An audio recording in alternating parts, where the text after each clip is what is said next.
हरे कृष्णा, राधे राधे। कैसे हो आप सब लोग? आज का जो टॉपिक है ना बहुत ही ज़्यादा खास है। गृहिणी, हाउसवाइफ, जो हाउस मेकर, ये क्या होता है ना कि हमारे पास कुछ पर्टिकुलर काम रहते हैं हर रोज़ के लिए, लगभग एक ही। सुबह से लेकर रात तक का बहुत ज़्यादा डिफरेंस नहीं है। यही चीज़ होती है जो कभी-कभी हाउसवाइफ के अंदर एक डिप्रेशन सा क्रिएट करती है। कभी-कभी उनको लगता है कि अरे हमारा तो कुछ उन्नति हो ही नहीं रहा है, हमारा तो कुछ आगे जीवन बढ़ ही नहीं रहा है, रोज़ एक ही काम, एक ही चीज़, सब लोग आगे बढ़ गए, हम तो यहीं रह गए। इस तरह का बहुत सारे नेगेटिव थॉट्स हमारे अंदर आते हैं जिससे कि हम एकदम परेशान हो जाते हैं। आगे बढ़ने के लिए तो कुछ नहीं हो पाता है, लेकिन साथ-साथ में जहाँ है वहाँ भी हम खुश नहीं रहते हैं। तो आज का वीडियो होने वाला है बहुत खास। जो लोग सच में ये जानना चाहते हैं कि जीवन का मूल मंत्र क्या है, किस तरह से हम जहाँ है, जो है, जैसे है, उसी में उसी जगह पे खुश रहे और अपने आप से मतलब प्यार करना सीखे, तो चलिए आज का वीडियो में आज मैं कम से कम 12-13 पॉइंट्स ऐसे बात करूँगी ताकि आप लोगों को कहीं न कहीं थोड़ा फ़ायदा हो जाए। तो नमस्ते और सुनिए, देखिए आज अगर आप लोग पहली बार आए हैं ना तो प्लीज़ सब्सक्राइब करके जाइएगा ताकि मेरा भी मनोबल बना रहे। तो शुरू करती हूँ आज का वीडियो राम राम करके। तो सबसे पहला पॉइंट देखो, सबके लिए ये पॉइंट है, सिर्फ गृहिणी नहीं, छोटे बच्चे से लेकर बूढ़े तक सबके लिए। आलस्य जो होता है जीवन का मतलब जीवन ख़त्म करने वाला चीज़ होती है। तो सबसे पहले हमें जो करना है, आलस्य से दूर भागनी है। अरे घर पे ही तो हूँ, आराम से कर लूँगी, कभी देखा जाएगा, 10 ही तो बजा है, क्या ही करना है, सवेरे उठ के क्या फ़ायदा है, बच्चे तो अभी बड़े हो गए, स्कूल नहीं जाते हैं तो क्या करूँ उठ के, या तो फिर बच्चे बहुत छोटे हैं, रात भर जगी हूँ, क्या करूँ उठ के। तो ये सारे बहुत सारे हमारे पास ऑप्शंस मिल जाएंगे ना उठने का, ना करने का, लेकिन करने का एक कारण और ना करने का 100 बहाने। आलस्य अगर करेंगे ना तो पूरे ज़िंदगी समझ लीजिए कि एक जगह रुक गई है और अब कुछ नहीं हो सकता। तो पहला पॉइंट तो एकदम गांठ बांध लेना है कि आलस्य नहीं करना है, आपको ज़्यादा सोचना नहीं है, पूरे दिन का काम टाइम पे करते जाना है, ठीक है। दूसरा, आपके जो विचार है, आचार है, व्यवहार है, ये पूरे परिवार का खुशी और तरक्की का कारण है। अगर आप सुबह-सुबह उठते हैं, अपना घर में धूप-दीप करते हैं, अपना घर-द्वार साफ-सफाई रखते हैं, बहुत अच्छी तरह से चीज़ों को मेंटेन करते हैं, खाना-पीना हर चीज़ में, तो देखिए आपके बच्चे, आपके हस्बैंड आपसे खुश होते हैं। इनफैक्ट बहुत जगह पे ऐसे देखा है कि अगर जीवन में गृहिणी अपने जीवन में परिवर्तन लाती है, तो उनके रिश्तों में भी परिवर्तन आते हैं। बहुत लोग कहते हैं मेरे हस्बैंड मेरे तरफ घूम के देखते भी नहीं है, बात भी नहीं करते। आप थोड़ा-सा अपने अंदर चेंज ला के देखिए, चीज़ें चेंज होगी, इतनी मेरी गारंटी है। तो आपका अपना खुद का विचार, आचार, व्यवहार, दिन भर का आपका रूटीन, इसमें थोड़ा-सा ध्यान दीजिएगा। तो 3 नंबर पॉइंट पे आती हूँ, देखिए नियम, अभी जो बोला मैंने नियम, नियम यानी कि रूटीन, इसको रूटीन को फ़ॉलो करें, यानी कि एक टाइम मेंटेन करके चलें कि सवेरे इतने बजे तक मेरा ये काम होना चाहिए। बिस्तर से सब लोग नींद से उठ गए लेकिन बिस्तर पड़ा है, मंदिर खाली है, भोग नहीं लगी है, धूप नहीं जला है, खाना नहीं बना है, ये चीज़ें नहीं होना चाहिए। आप एक पर्टिकुलर आपका खुद का एक रूटीन होना चाहिए। जैसे बच्चे स्कूल जाते हैं, 6 पीरियड में पढ़ाई करते हैं अलग-अलग सब्जेक्ट और घर वापस आते हैं, ठीक है। ऑफ़िस में लोग जाते हैं, वो अपना पूरा दिन भर का काम करते हैं, घर आते हैं, तो ये भी आपका ऑफ़िस है, ये आपका अलग-अलग तरीके के काम है और इस ऑफ़िस का आप खुद मैनेजर हो, सीईओ हो, आप अपने घर को खुद चला रहे हो, आपके हाथ में बहुत पावर है, ठीक है। तो इस नियम को रूटीन के हिसाब से अपने जीवन को ढालें तो बहुत ज़्यादा फ़ायदे होगा। 4 नंबर पॉइंट पे आती हूँ, तो देखिए सुबह का जो एनर्जी है इसको काम में लाएँ। सुबह जो लोग ज़्यादा लेट तक सो जाते हैं, उस घर में बहुत सारा दिक्कतें हैं। आप अगर मतलब आस-पास, पड़ोस, घर में, कोई किसी रिश्तेदारी में, कहीं पे भी अगर आप लोग देख लोगे कोई घर की गृहिणी ज़्यादा देर तक सो रही है, उस घर में प्रॉब्लम ज़रूर है और एकदम से जान लो जो होगा ही होगा। गृहिणी को हमेशा ही वो घर के सभी लोग उठने से पहले उठना चाहिए ताकि उसे अपने लिए टाइम मिले, अपने पूरे दिन को रूटीन में लाने के लिए टाइम मिले, अपने आप को एक थोड़ा-सा टाइम देने के लिए टाइम मिले। उठते ही आपको कोई बोलता है झाड़ू लगा दो, चाय बना दो, नाश्ता नहीं बना है, ये क्या पड़ा है? आपको अच्छा लगेगा? नहीं ना।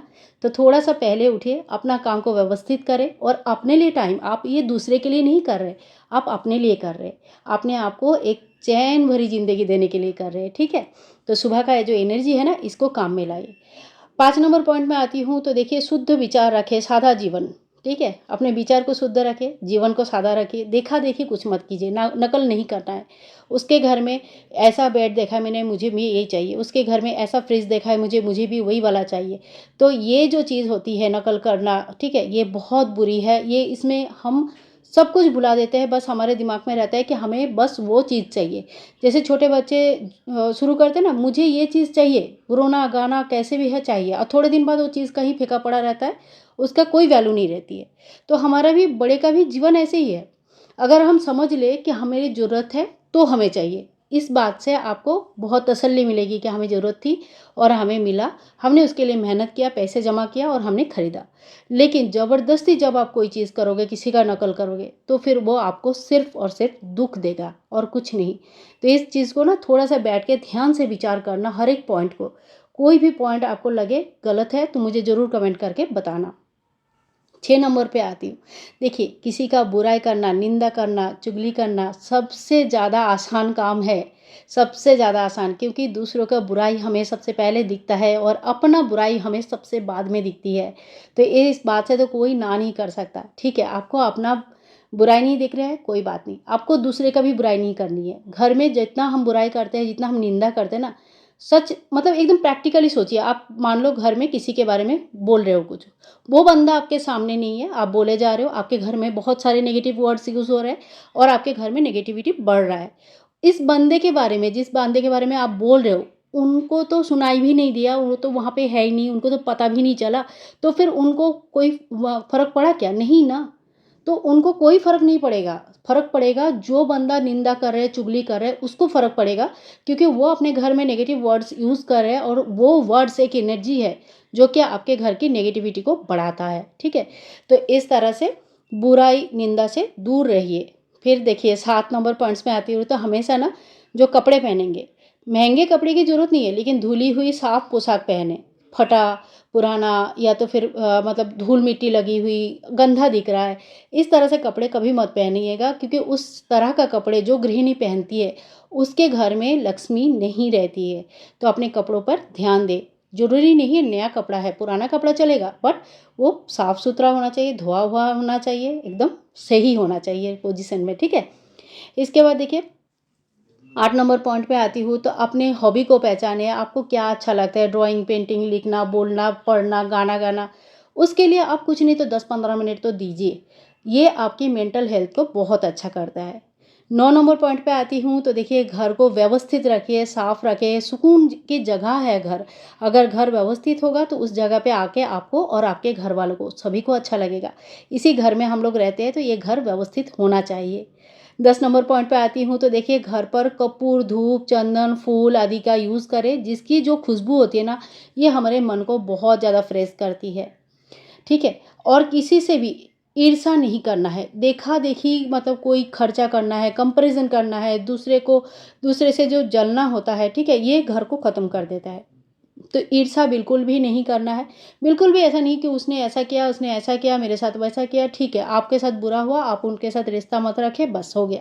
ज़्यादा उस बारे में घर में बार-बार बोल के अपने अपने अंदर का पॉज़िटिविटी को ख़त्म मत करें, ठीक है? इसके बाद देखो नेक्स्ट पॉइंट पे आती हूँ, तो हर दिन एक छोटा-सा गोल रखें। छोटा-सा ही सही, कल मैं अलमारी साफ़ कर लूँगी, या आज मैं बच्चों का जो बुक शेल्फ है वो सही कर लूँगी, या मेरे जो पुराने बर्तन हैं जो यूज़ नहीं हो रहा है उसको आज देख लूँगी, उसको साफ़-सफ़ाई कर लूँगी। कुछ एरिया है डिक्लटरिंग करना है, कुछ एरिया है जो साफ़ करना है, कुछ एरिया है जो हमने बहुत दिनों से नज़र नहीं दिया, उसको चेक करना है। तो ऐसे छोटे-छोटे गोल रखिए, उसको कंप्लीट कीजिए, और जैसे ही कंप्लीट होता है तो अपने आप को एक थैंक यू, धन्यवाद ज़रूर दें कि हाँ भाई, एक चॉकलेट ही खा लीजिए, बस मैंने तो ये गोल रखा था आज के दिन और ये कंप्लीट कर लिया। सच में अच्छा लगता है देखना कि हाँ, मैंने ये ठीक किया था। अगले दिन का रूटीन, अगले एक दिन मतलब जैसे संडे का रूटीन आपको सैटरडे नाइट को ही थोड़ा-सा फिक्स करना है। क्या बनाएँगे, क्या खाएँगे, और एक छोटा-सा गोल। बहुत ज़्यादा रूटीन नहीं है, 4-5 चीज़ों का रूटीन है, लेकिन पूरे दिन में हम ये काम करेंगे। और संडे के रात को जब आपको लगेगा कि हाँ, ये मैंने सोचा था, ये मैंने कर लिया, आपको सही में अच्छा लगेगा कि हाँ, मेरा गोल पूरा हुआ। तो देखिए इस तरह से ना छोटे-छोटे बहुत सारे बातें होती हैं, जिससे हम गृहिणियाँ घर में रह के सुखी रह सकते हैं। पॉसिबल है क्या डेली हम लोग कहीं घूमने चले जाएँ, डेली हम बाहर खाना खाएँ, डेली हमें कोई पैम्पर करे, डेली हमें कोई कहे कि तुम कितने अच्छे हो? नहीं ना। तो जब जो चीज़ प्रैक्टिकल है ही नहीं, तो हम अपनी खुशी उस जगह पे अगर ढूँढते हैं, तो क्या हम खुश हो पाएँगे? नहीं हो पाएँगे। तो जो चीज़ प्रैक्टिकल है, जो हमारे साथ है, जिनके साथ हम हैं, हमें उनमें खुशियाँ ढूँढनी है, तब जाके हम खुश रह सकते हैं। अंत में एक बात बोलती हूँ, 13 नंबर पॉइंट है, हर दिन के लिए ना भगवान को एक धन्यवाद कीजिएगा। क्योंकि देखिए आपके पास जो चीज़ें हैं, कई लोगों के लिए वो एक सपना है, कई लोगों के लिए वो चीज़ें, वो घर, वो खाना एक सपना जैसा है। शायद उनके लिए मतलब उनके भाग्य में ये चीज़ें कभी नहीं है, कभी मिलेगा ही नहीं, उनको भी पता है। हम सोचते हैं हमारे पास नहीं है, हमारा किचन छोटा है, हमारा घर छोटा है। ठीक है, आपको बड़ा घर चाहिए, आपको बड़ा घर का शौक है, आप मेहनत करें, आप एक सही रास्ते से अपने सपना को पूरा करें, बहुत अच्छी बात है। लेकिन अगर सिर्फ हम रोना रोते रहेंगे ना, तो फिर हम जहाँ हैं उसमें भी दुखी रहेंगे, कोई खुशी नहीं हो पाएगा। दोनों चीज़ों में फ़र्क है, जब हम रोना रो के कोई चीज़ मिलते हैं और जब हम मेहनत करके कोई चीज़ हम हासिल करते हैं, ठीक है? कुछ चाहिए तो मेहनत करना पड़ेगा, रोना रोने से कुछ नहीं होगा। कभी भी भगवान ने जो दिया है उसके लिए थैंक यू कीजिएगा, रोना नहीं है। किसी-किसी के पास तो हाथ-पैर तक नहीं है, सोच सकते हैं क्या हालत है? रोड में बच्चे सोते हैं, कभी देखना कैसा लगता है। हमारे पास बिस्तर है, खाने के लिए खाना है, कभी किसी दिन भूखा नहीं रहना पड़ता है। क्या ये बहुत नहीं है भगवान का दिया हुआ? और हमें चाहिए तो हम और मेहनत करेंगे, भगवान ने हमें सब कुछ दिया है और मेहनत करेंगे और आगे बढ़ेंगे। ये सोच जब आप रखेंगे ना, तो आपका छोटे-छोटे गोल भी जब पूरा हो जाएगा, छोटे-छोटे इच्छाएँ जब पूरा हो जाएगा ना, तो आप एकदम ऐसा लगेगा कि यस, आज मैं बहुत खुश हूँ। तो इस तरह से जो है ना हमें खुश होना है। कैसे? खुशी ऐसा नहीं होता है, खुशी को हमें जीना पड़ता है। तो इसी तरह से जो है ना कोई इंसान खुश रहता है। तो आज के लिए इतना ही, मिलूँगी नेक्स्ट वीडियो में। Bye bye and take care.